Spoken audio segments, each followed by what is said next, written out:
Welcome in. Thank you, Mr. Thank you so. Oh my gosh. Welcome in. Thank you so much for joining us on the CCA California podcast. Good to be with you another week.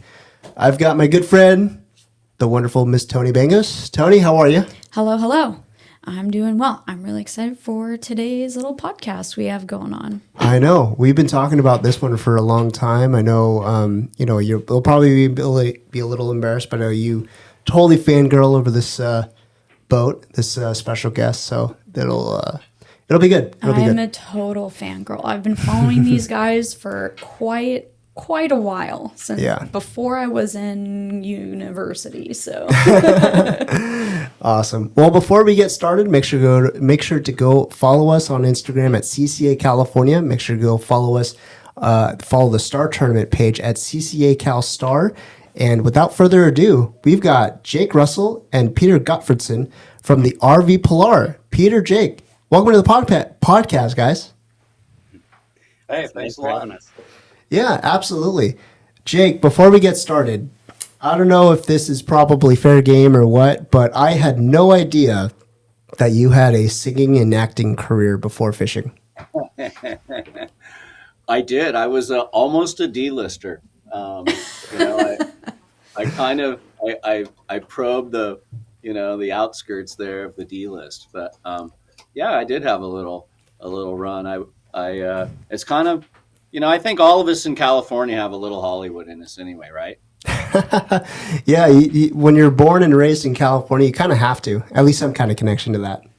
Yeah, I agree. I had a long boat building career here, and there was a point in time where I cut my thumb off on the table saw. I hate to say that. But, and then I had to drive to Scripps, and fortunately there was a hand specialist there and sewed my thumb back on. Everything was great. But after 30 years, I started to question myself a little bit about, working with equipment and realizing, I hadn't had many accidents. And, fortunately I still have all 10 of my fingers. But, I said, you know what, I'm going to step back a little bit. And I had done some singing and stuff when I was in school. And, I ended up I had an agent here in San Diego and, got on some movies, got on some commercials, and ended up doing a bunch of voiceover and some commercial work and working up at Studio B there in Kearny Mesa, working at the Canal Studio for a while. And I had a good little run there for a while.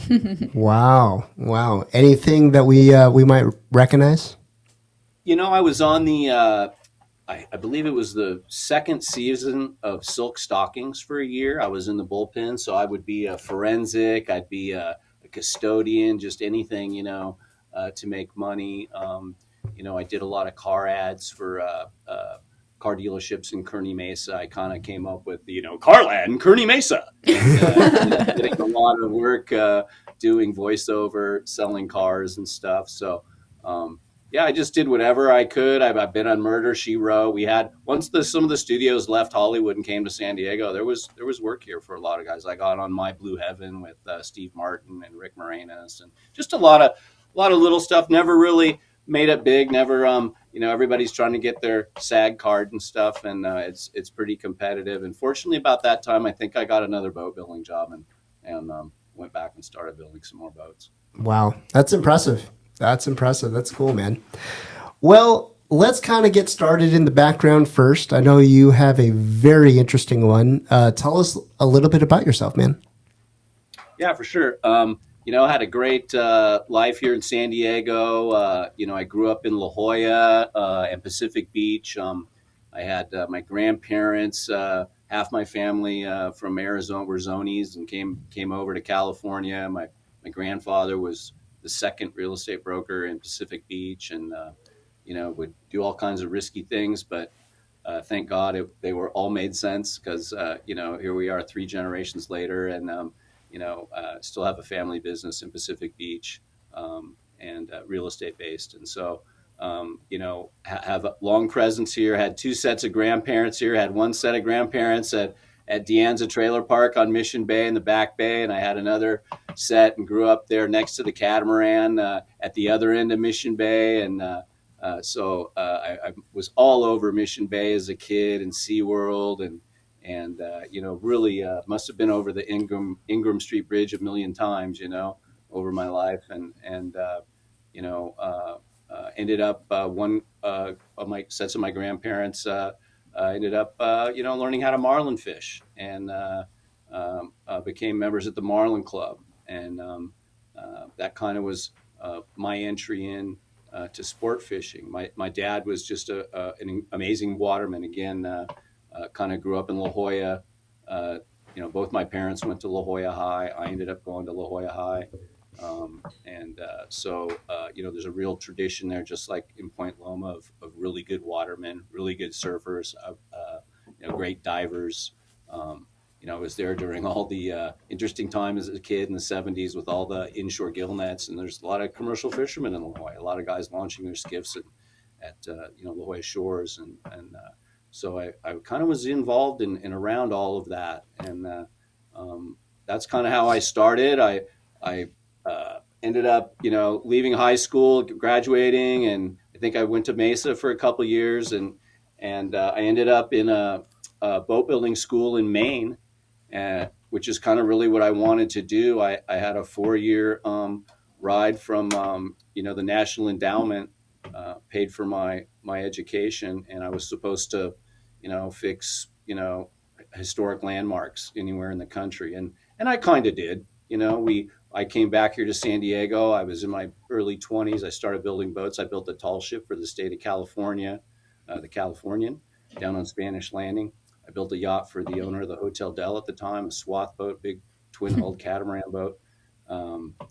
Several other yachts, got into the America's Cups in San Diego, worked both of those, got into processing carbon fiber, just everything you can imagine in a boat building career. I got the opportunity to do it here and to do it at home, and in San Diego, was important to me, kind of bring my skills back from the East Coast that I had, and I had a great career. That's kind of my background, really. Wow, that's very cool. So you started here and whenever you think of PB, I'm sure you probably get this a lot, but whenever you think of PB, it's usually everyone does a tenure in PB, living in there, especially when you're in college, that's typically, but to actually hear from you, a native of that area, it's pretty unique. Well, it's no different for us either, too. At 18, I was out of the house, and you couldn't afford to live in La Jolla. I went right back to PB, and I remember even later in life, I probably had 2 or 3 different apartments in PB at different times, and it is what it is. It's changed a little bit, but still obviously a popular area.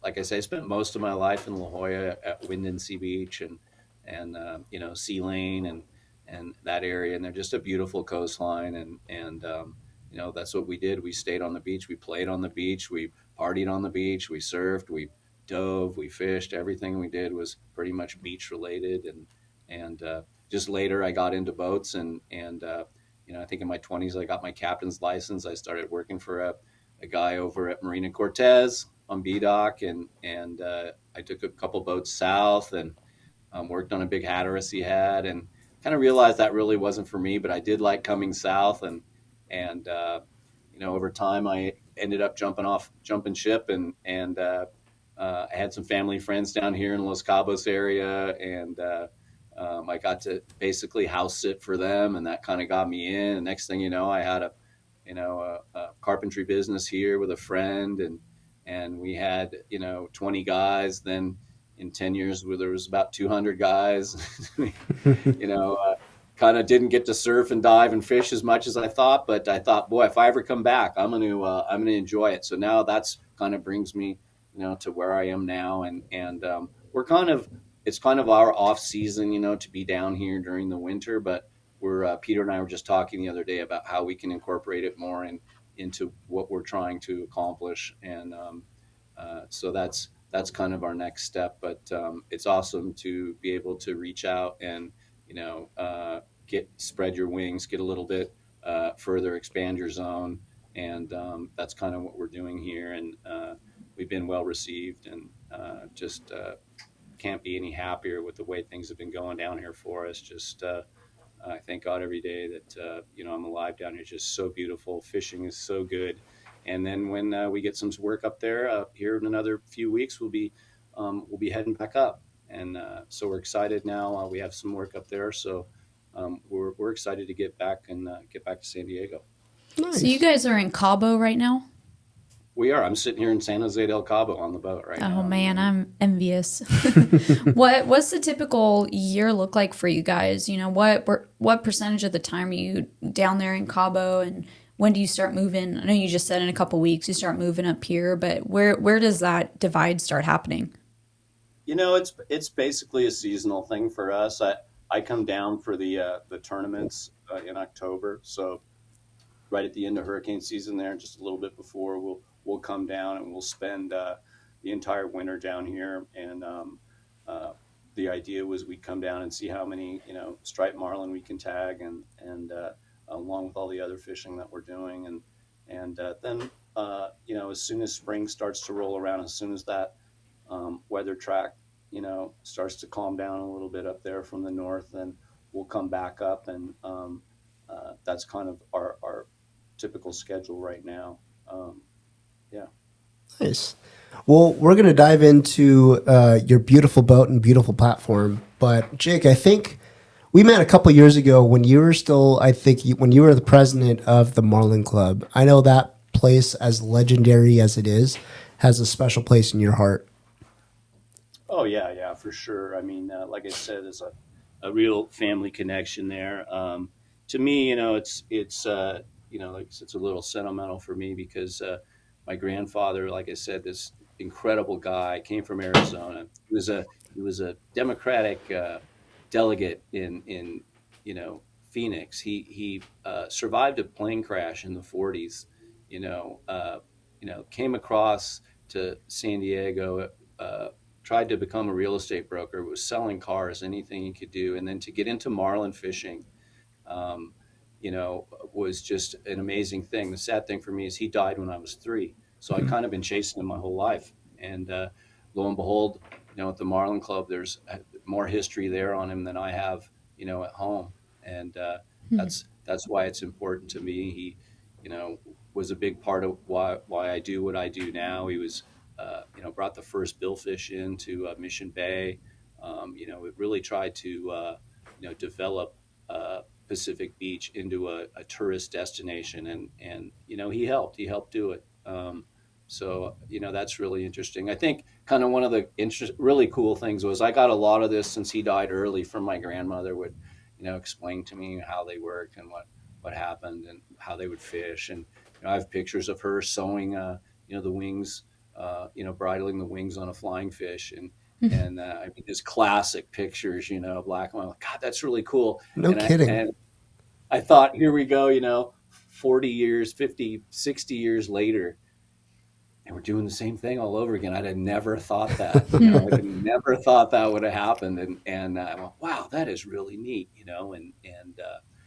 again, there was a guy, Frank Nassau, at the Marlin Club, who's part of the Portuguese community down there, and just super knowledgeable. And he taught my grandparents, who basically were zonies, how to marlin fish, and they went on to both my grandparents to work at the club, to win every trophy they could. They had the most marlin, the biggest marlin, the most released marlin, and stuff like that. So that kind of got me involved, and I met a couple guys that were still real active in the club, like Bob Woodard Jr., and they encouraged me to get more involved and help support me become president. That led me to basically to you and Wayne, and I saw Wayne at fishing show at Del Mar, and or no, where did I see him? Oh, I saw him at the fundraiser for at Hubs, and I Yeah. go, "God, this guy is incredible."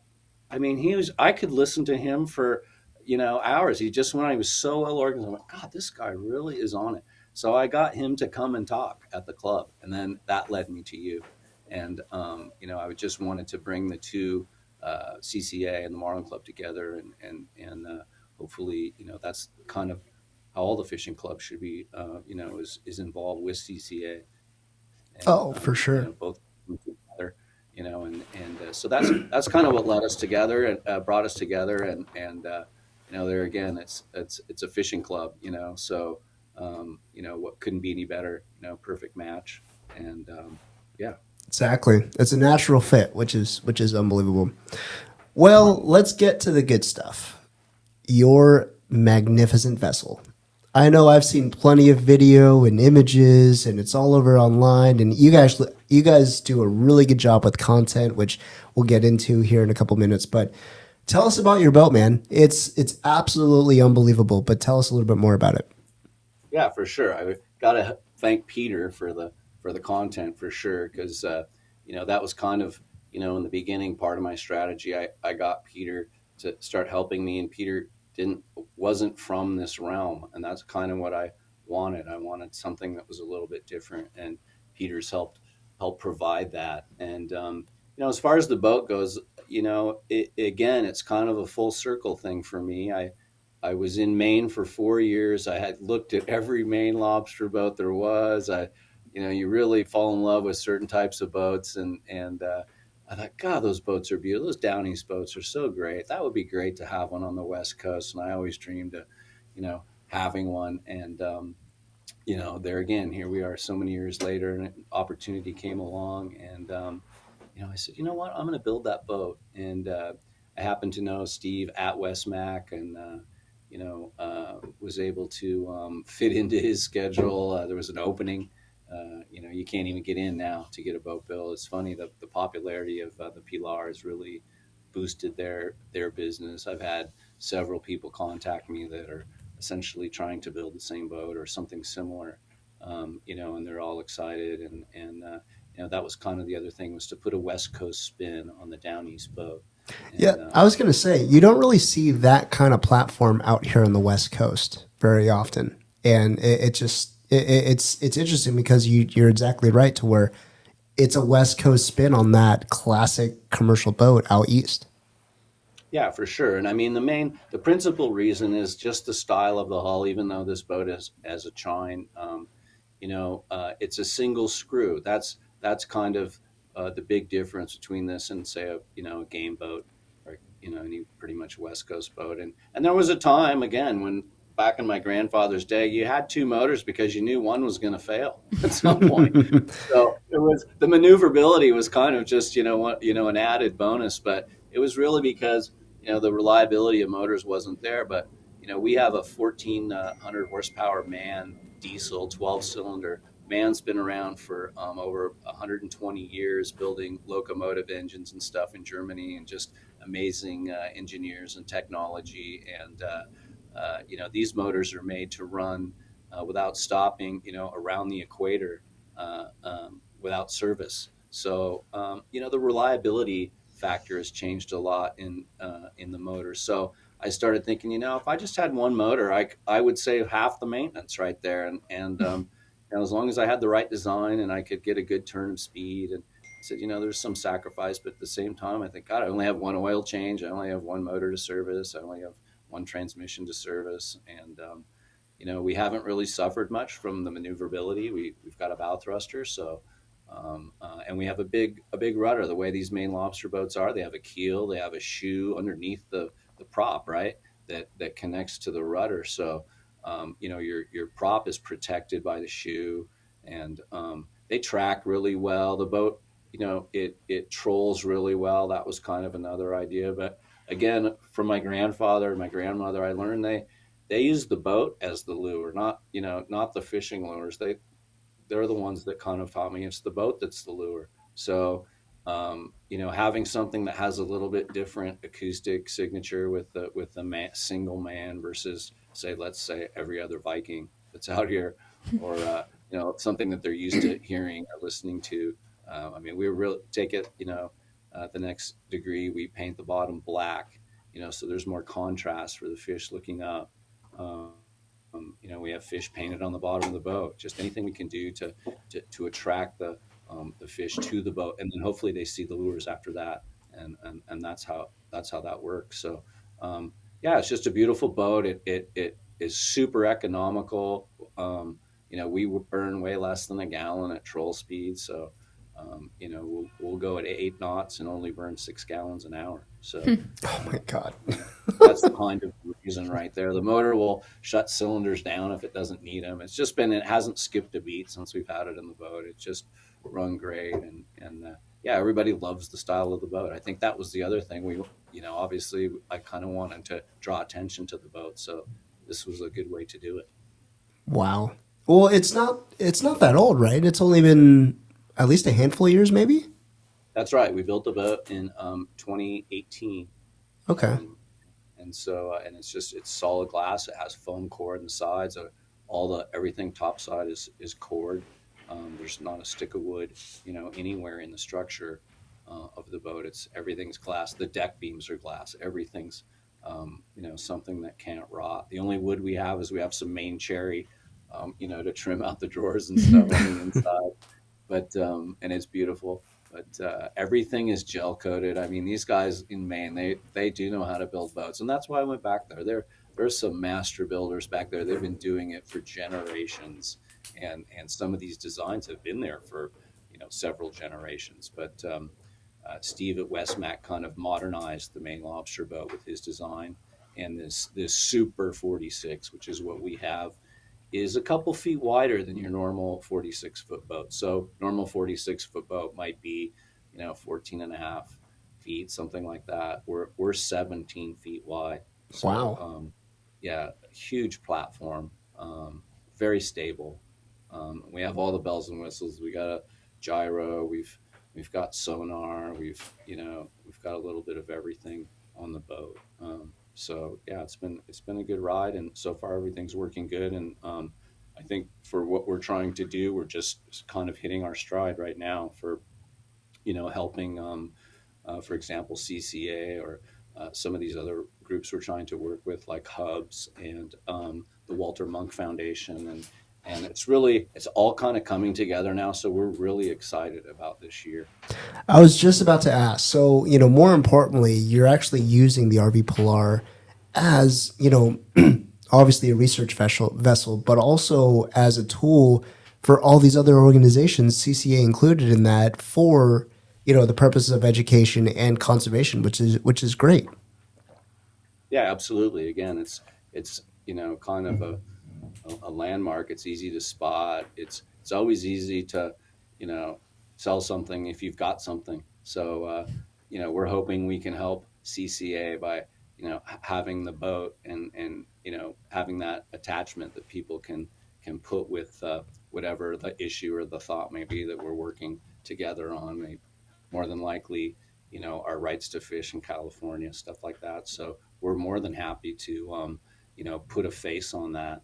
And the Pilar is a perfect boat to do it. Again, it's so unique that there's no mistaking, the boat when you see it. And again, what our message is, and CCA is a big part, of that message.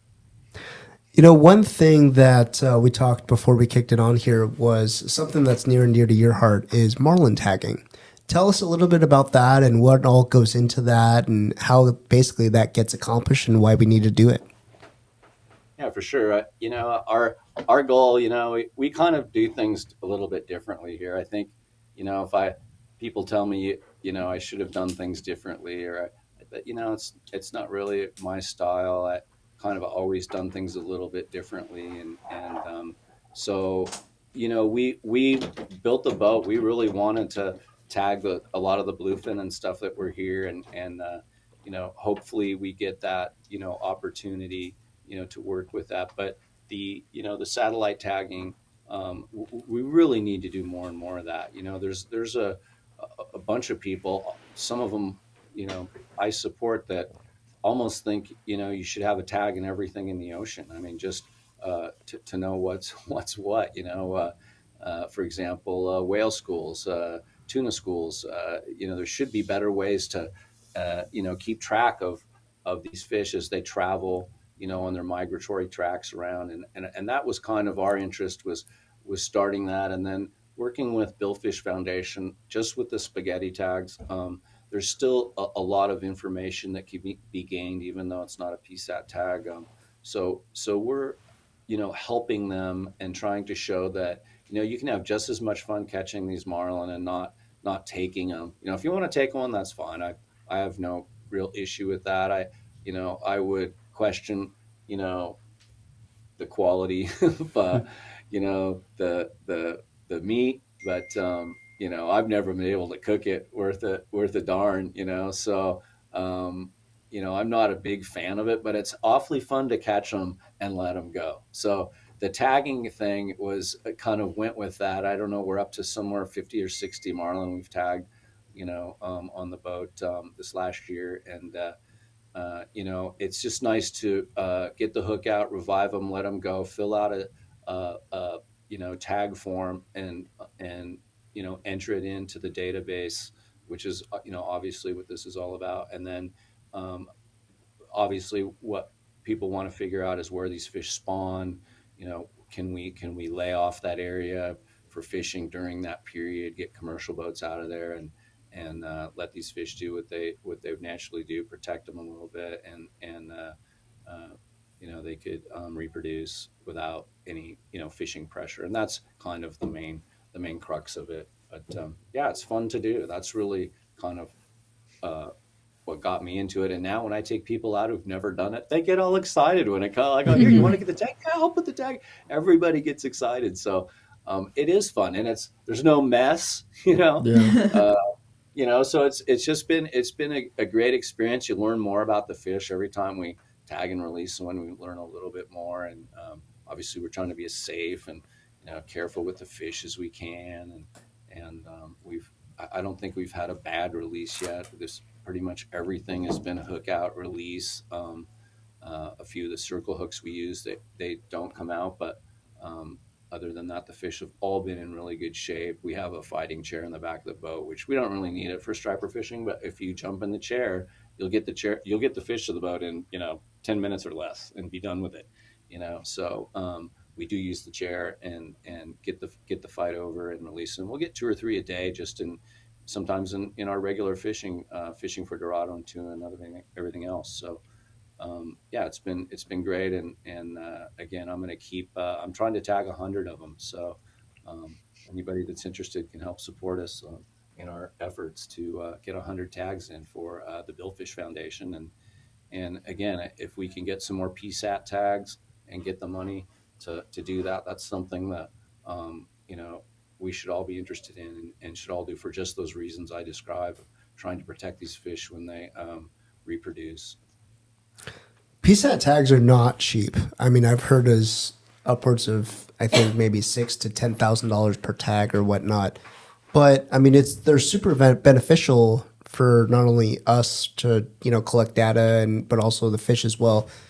What all goes into that? Do you have to go to an organization that sells them, and how do you partner and work with other organizations to get you tags and all that stuff for the species?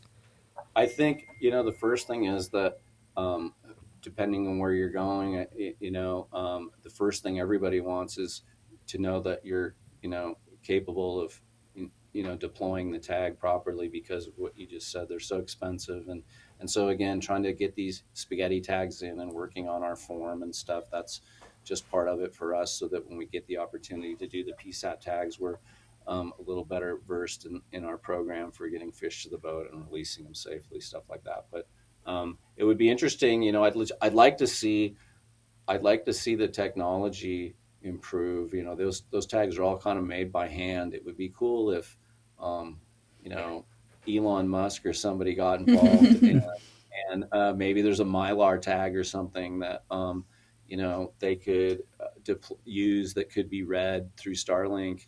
And again, we could keep track of these schools, even the whale schools and stuff that are, in the shipping channels and different things for different reasons. But I think over time you're going to see that. You're going to see people, countries trying to, tag these fish, and some are going to try to claim them as their own. So, it will get to that point at some point where there are more tags and things.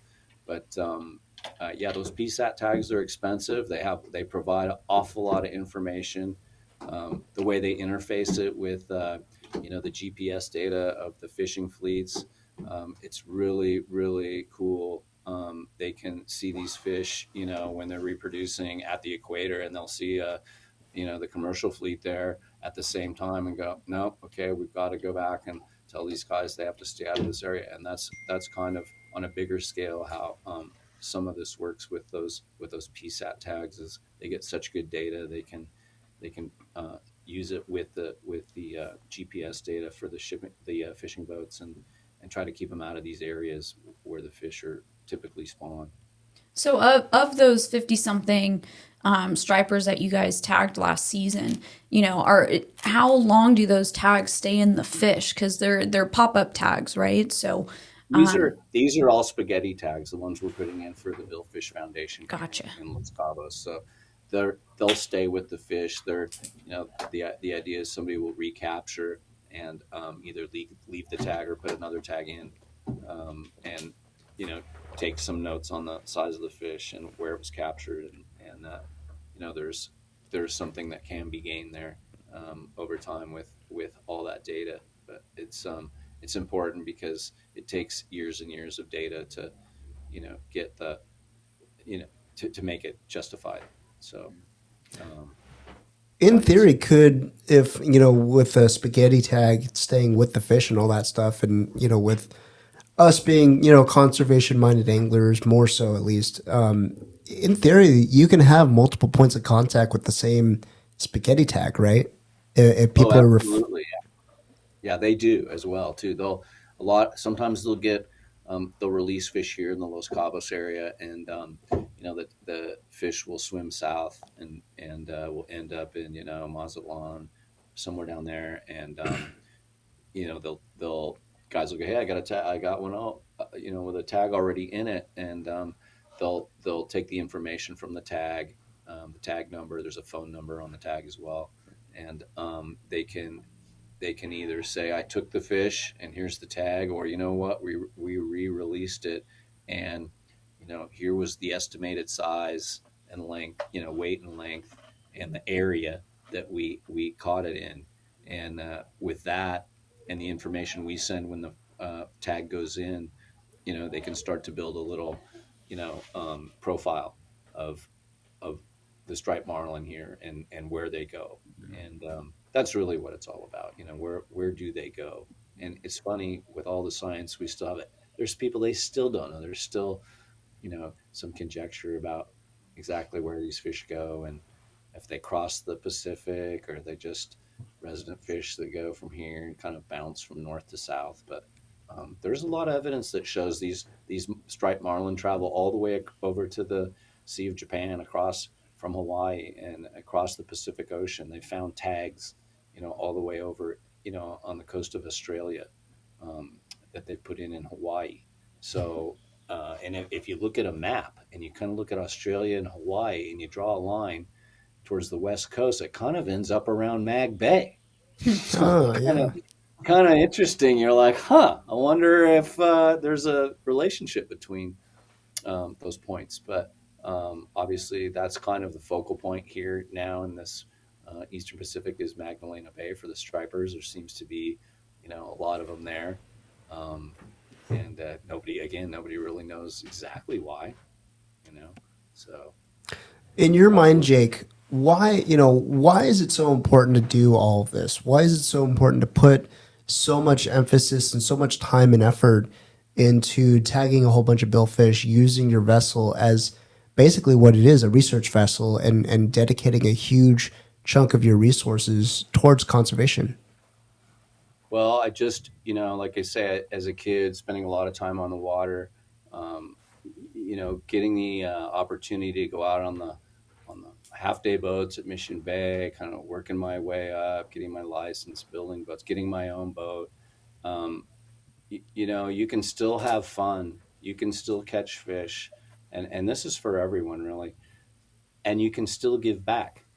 And I think that's kind of the point. And if you do give back, it will come back to you tenfold. So really, that's kind of our inspiration. We think, in a lot of ways, I think a certain charity aspect uh, helps your luck. you know, it it can't, you can't help but think that, right? I mean, um, so that always, that's one thing that's always on our mind is what can we do to help, and how will it help us? And again, it's more of a payback. I think I'd rather see. I think everybody could do that if they just realized, what they would get back. It will come back to you, tenfold. Just some charity, and it could come in many different forms. Yeah, I totally agree, and honestly, it's the right thing to do too. I mean, we've always been taught as anglers, conservation is important, and we have to continue to get back towards the industry, towards fishing in general, the species, all that stuff. And you guys are doing a great job at it. I think we're trying. I think, as you guys know, we're in a lot of ways we're in the fight of our life. It's when I was younger and I watched Bill Poole and a lot of these guys, work with SAC and the ACAT or whatever it was at the time. I thought, boy, this is great. These guys are going to fix this, and then we'll never have any more fishing issues again. I was probably in my late 20s or something when they were always, working on quotas and trying to get permission to fish and stuff.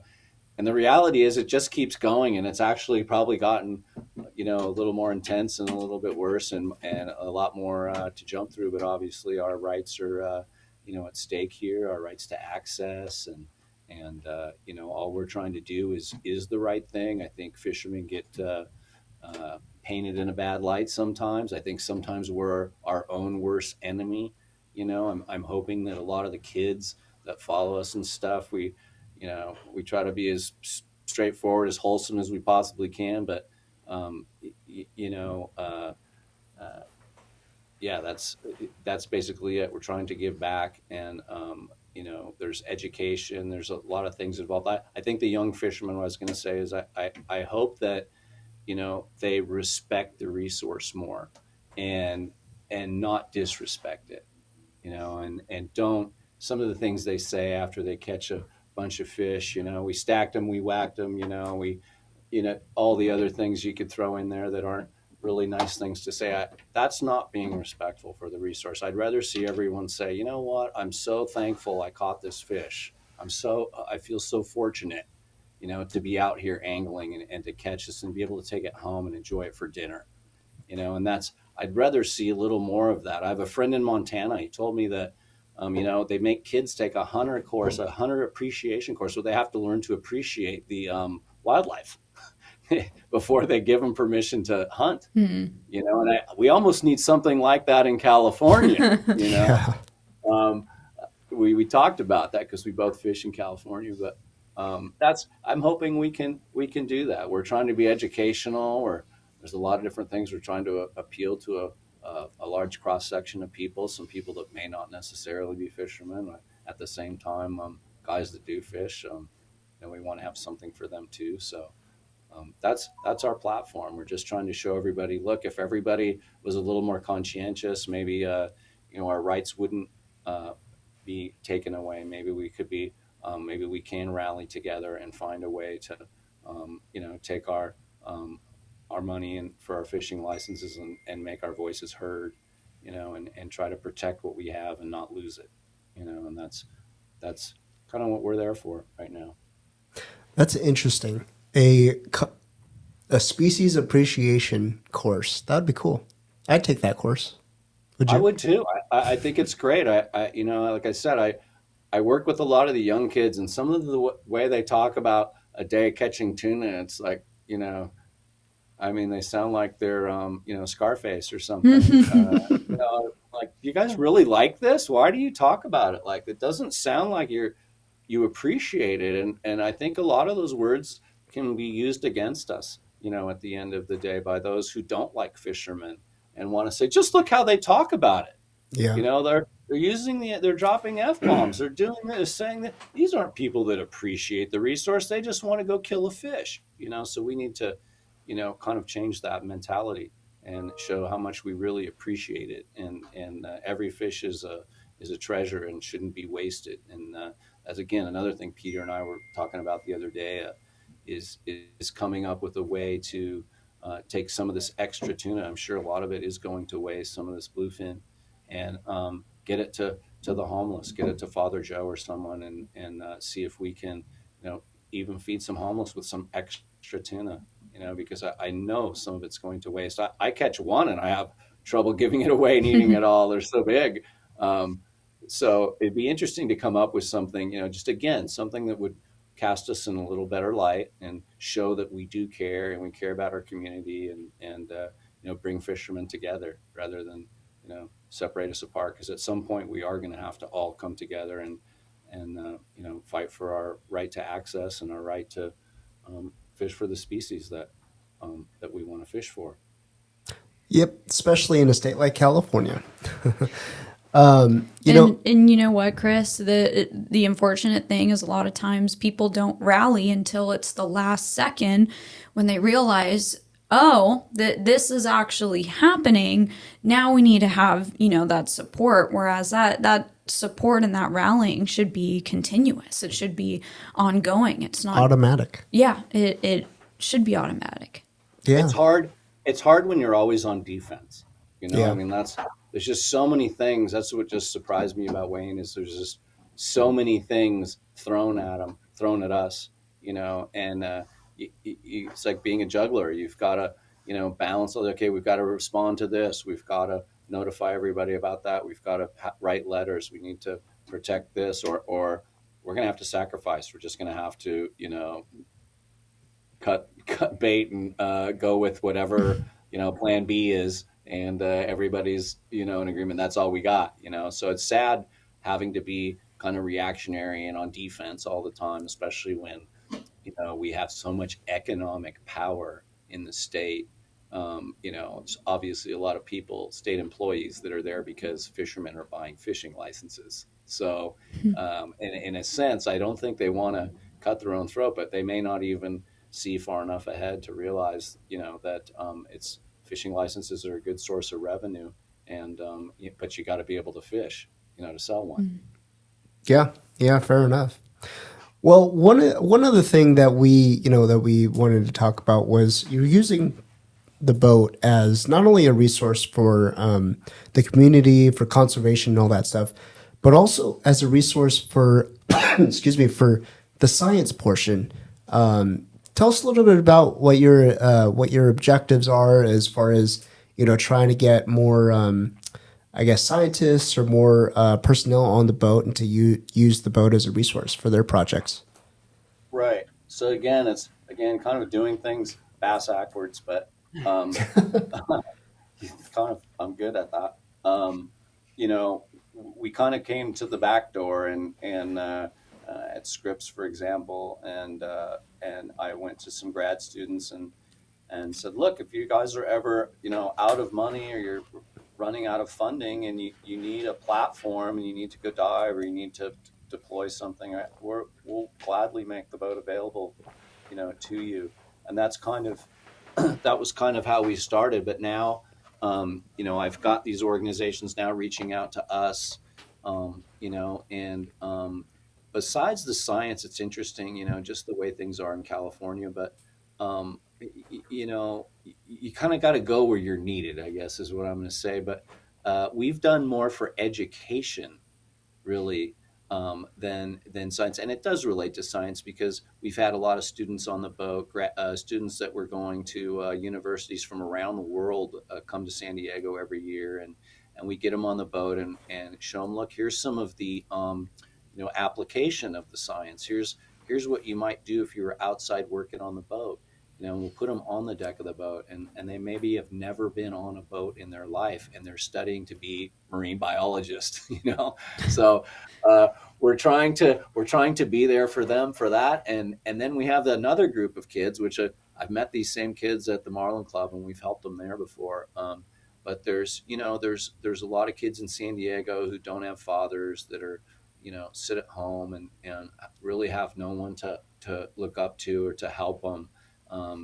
Lower income, bad parts of town, and we've been actually asked by some of these organizations at Scripps, these universities, these institutions, to get the kids out on the boat and show them that there's jobs available outside, that they could work for the port, that they could, work for Spa War, that they could work for any of the tugboat on the bay. But a lot of these kids sit at home and are, just on their phone, don't have access, live on San Diego Bay and have never been on the bay.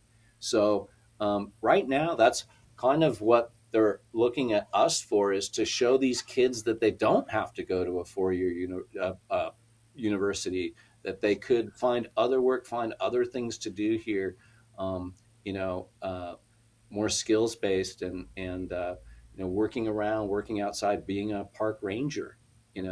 So that's, interestingly enough, that's kind of what the science twist for us has been. It's gone from trying to help science, and we still are doing that. We're still like, hey, you guys want to go diving? We'll take you diving. Okay, great. So we still have that window at Scripps to do that opportunity to help any grad students or somebody that might need help or need the boat platform for science. But as far as the institutions and the work we're doing with them, they want us to help educate the kids that there's work, outside. They could work on the deck of a boat. They could work around the bay, and find a trade that they like. So I kind of like that. Yeah. Well, I Kind of mean, right, you know. So I was at an alternative school, so I can't really, say, oh no, I don't want to get involved in that. I just want to do, science on the water. And they're like, we'd really like it if you take these kids out and help show them. And we've got the Sequan Indians and a lot of other people that are helping support these kids, and so we're working now trying to fit into a grant um, uh, with Scripps and take these kids out on the boat and show them, get them out to even if we get out to the Whistler, there's 50 kids. So keep in mind, I'm several trips to get it done, but they've got handlers, they've got a lot of people. And it's something these kids have no idea of, so I'm just kind of trying to polish, some of the things I learned back when I was in school, some of the speeches and the way some of the leaders talk to the boat builders, and we worked a lot with Outward Bound on the East Coast, and kids solo, and they do a lot of things, character building exercises, and yeah, so I think it's going to be some more of that this year for us, all around coordinating with the start of school in October. wow. I mean, that alone I think is so crucial to have, to have the program that you're talking about on your boat, and just programs in general. I so firmly believe there's no better way to show people and to protect what you love than to bring people out and introduce them to being not just on a boat, but, to take them out in the water and experience just, or at least give them a taste of the love that so many of us have for the ocean. And it may not be all about fishing, it could just be getting out there, but just protect what you love just goes so far. There's so much more than just reading it from a book. And I experienced that, while I was at Long Beach State. A lot of, and Jake, you had mentioned, a lot of the kids that wanted to go and be marine biologists, but have never stepped on the deck of the boat. And for me, I totally saw that. I experienced that firsthand when I was at Long Beach State. There's me and myself and 20 other individuals that wanted to be a marine biology major, but we all go out on a trawling trip, and half the boat was seasick, and then the kids that were there were appalled that we were bringing fish up. We were How dare we? and it's like, well, there's no better way than to learn than to experience it firsthand. You have to study something, right? Yeah, that is true. Yeah, it's true. And again, it's some of the old guys I learned from, told me it's about being exposed to an opportunity, and that's kind of it. Even if you take 50 kids out and 49 of them never have an interest, if one kid goes, you know what, I had fun on that boat and I got to see that seal on the buoy over there. I really think I'm going to pursue this, right? It may just get one person interested in the outside, and again, for us fishermen, it's just paints us in a better light. And I think more people really are like this anyway. I think, we all help each other as much as we can. And I think a lot of times that gets lost, but um, hopefully there'll be just more of these kinds of things, and other boats and other people can get involved, because we can't do, at some point we won't be able to do it all. Hopefully there'll be more than we can handle, and we can get other people involved. And again, the charities that we're working with, I think it's a really good combo. It kind of involves a little bit of everything: education, um, science, and government. So it's kind of a triad of everything that you need to kind of protect, the ocean, and protect our rights to fish. So yeah, we're excited, and can't wait really to get up there this year and see what we've got going, see what we can get done up there this year. Yeah. Well, speaking of charity, I know we have a very unique opportunity that's still up for grabs in our star tournament. Basically, if you, and obviously this is a perfect tie-in with the RV Pilar, if you turn in a white sea bass head and if you're participating in our 2024 star tournament, you're going to be entered to win to go out for a full day trip on the RV Pilar with Jake and your crew. It's going to be awesome. Yeah, again, it's going to be awesome, and we don't charter. I take some friends out. We take certain people out, but so it's going to be a special thing for sure. Hopefully there's again, hopefully the tuna are close, and maybe we get a chance to get out there and catch a big one. But yeah, whatever's around, we'll make a great day of it, and we're excited about it. And I love the whole sea bass thing, the whole thing with hubs. It's just again kind of an amazing thing. It's funny growing up there. I never really knew what went on back in there. It was all kind of hidden back in there, and we knew it was hubs, and it was Atlantis restaurant for a long time. The front part there, and you could go eat dinner and take a ride on the Skyfari over, to SeaWorld. You couldn't get off, but you could take the trip. So it was kind of a fancy place. I took cotillion classes when I was a kid there. No kidding. Rooms, I went in and I saw Wayne talking there. I was like, wow, these rooms haven't changed a bit. They're exactly the same they were. But I remembered it, and seeing what they've done with the sea bass over the last 30 years, and all the naysayers and whatnot, and now after all the data has been collected, and over such a long period of time, justifying the work that's been done, and it's just so cool to see that happen. And so many people that said you can't do this, and won't make a difference. And again, I talked about the La Jolla guys that were all inshore gillnet fishing when I was a kid. It was a common thing. There were several of them right in front of my house, and I knew a lot of the guys that were putting the nets out, and they whacked the white sea bass. They were probably responsible for a lot decimating the population. The inshore gillnets were pretty hard on them up and down the state, but to see the way those sea bass have come back, and that augmenting the stock did help, and now they have the proof, and it's just so great. I think it's really newsworthy. I think it's something that should probably get more attention, and I'm hoping we can bring a little more attention to that, because it's been such a great success, and it's something they should do in other places in the world, I believe. Oh, for sure. Absolutely. And I think there's going to be much bigger and better things to come with that program too. We've talked about they're going to be doing a pilot program this year for fin clips for the sea bass. So that'll be super exciting. And man, if we can get towards fin clips rather than sea bass heads, that is logistically so much better. Speaking as the person who's almost having to go collect all those sea bass heads periodically, it's much better. That has always been kind of one of the issues, is it's a little bit difficult, and then everybody wants the stones and stuff. But Yeah. I think it's been, like I said, it's been a pretty good program, and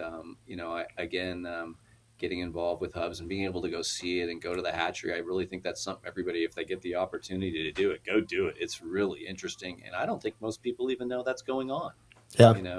And has gone on for 30 years. That's just an amazing thing. But yeah, every time I see sea bass, I'm thinking, I want to bet you that one has a tag in it.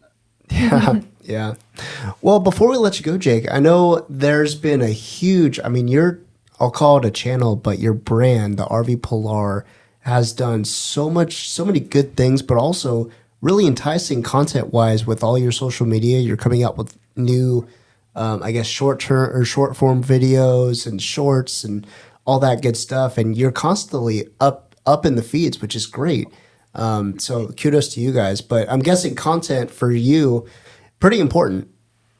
It is. I mean, I'm an old geezer. I have to learn all this stuff.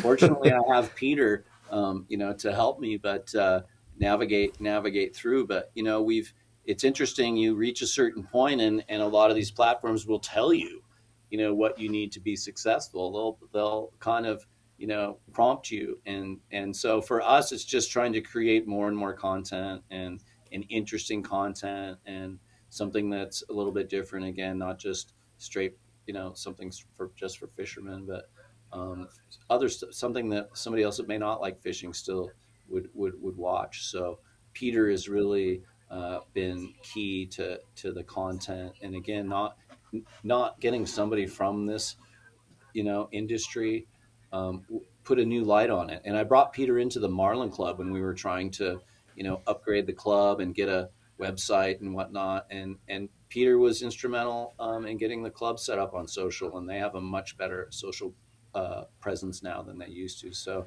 I've got to say hats off to Peter. And Peter, what do you have to say? I was I going to think say, no, Peter, yeah, really. step up to the mic. Come on.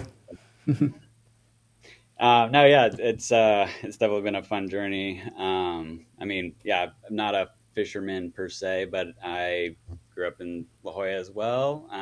My family has been, we started Harry's Coffee Shop in La Jolla in 1960. So just being in La Jolla and the ocean has always been super important to me, and just participating in it. My background is art for the Nice. most part. I got into marketing and website building and designing and all that a little later in my life. But yeah, it's all been focused around art. But surfing has been such a huge part of my life. And I grew up. My uncle was a big fisherman, so he brought us on the water a lot. So I was knowledgeable about the fishing community and fishing and all of that. But it's not my forte. But I love eating fish. I love being on the water. I love. He gets around the deck. He gets around the deck pretty good. He's been on a boat before, so that's helpful. That's all that Especially when you got a matters. camera.